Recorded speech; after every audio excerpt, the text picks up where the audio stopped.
For more than 3,000 years, wedged in the Hindu Kush mountains, people have been living here in Kabul. It's one of the world's oldest cities. Ancient and in touch with its past, but Kabul, a city of 2.5 million, is now prepared to step into tomorrow.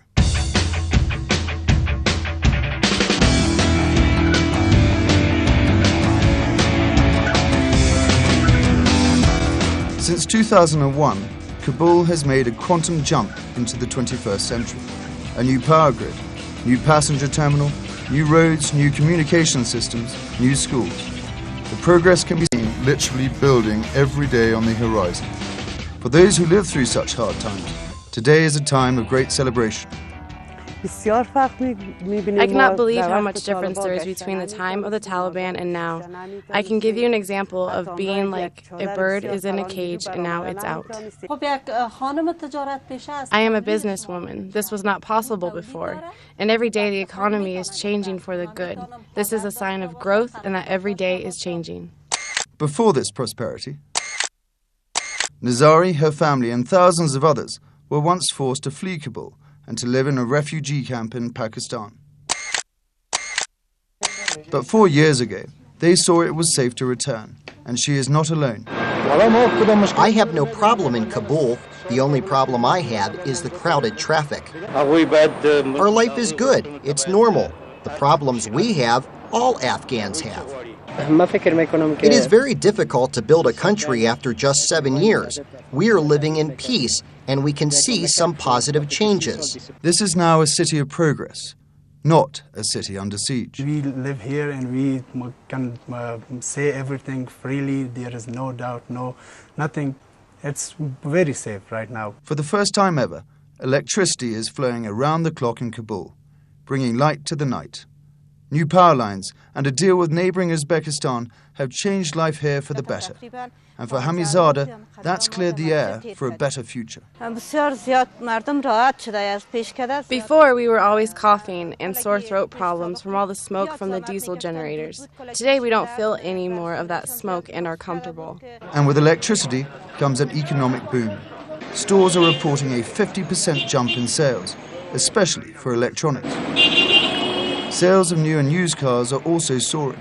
That's because of hundreds of kilometers of new roads throughout the city. Kabul International Airport is now home to a brand new $35 million passenger terminal, the hub for Ariana Afghan Airlines, Afghanistan's national carrier. 3 other international carriers also operate out of the terminal. Construction across the city is also booming. Around each corner, new businesses, new homes are going up. More and more people are moving out of older hillside mud buildings and moving into modern apartments. This has given people here plenty to talk about. It seems everyone in Kabul has a cell phone, and since 2006, when the Afghan government signed a $64 million contract, fibre optic cable has been providing internet, television and radio service, not just to Kabul, but the entire country. I have 6 children. Public schools reopened in 2002 after the fall of the Taliban, with most being remodeled or rebuilt. We walk the children to school, check in with the teachers, make sure they are studying well, and we feel very positive. At the time of Taliban, there were no girls' schools, and so I would teach my daughters in home. But today is a different day. Before, there were only 2 barely functioning universities here. Now there are 10. Open for business is Kabul's first indoor shopping mall. People are walking the streets, eating out. Children are free to skateboard in the park, to fly a kite. The city is alive again. This is the Kabul you don't hear about on the news. With security tight in Kabul, Afghans struggle to move around freely in the capital. A suicide bomber struck at the heart of one of that country's government buildings. 21 local people were killed, 13 of them children in a nearby school. Yes, violence does occur here in Kabul, but the attacks are actually rare. The city is not surrounded. The enemy is not knocking at the gate.